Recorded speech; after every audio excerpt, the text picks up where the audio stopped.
Hello again, another vlog this weekend. I didn't do one last week, so I'm kind of making up for it. This is one of the biggest venues we get to play.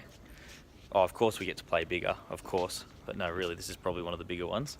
But the tip that I wanted to impart on everyone today is avoid people with harmonicas at all costs. Now, the tip I wanted to impart today was, you'll notice the amp over there. I've actually got that pointing sideways. This is something we worked out over the last few years, works really well. This is a really big stage. There's sun rising, as you can see.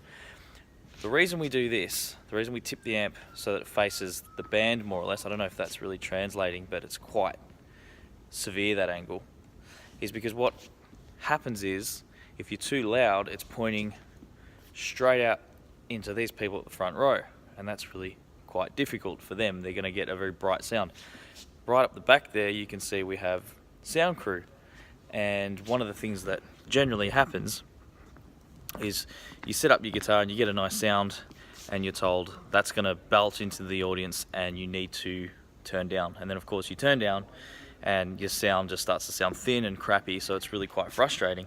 So by tipping the amp towards the band, providing they can tolerate it, you kind of you can have a really cool sound, but at the front through the PA, because as you can see,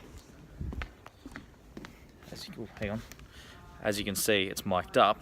They can control the sound for the audience, which is good and bad. Sometimes it really depends on the sound guy. I hope you didn't hear me.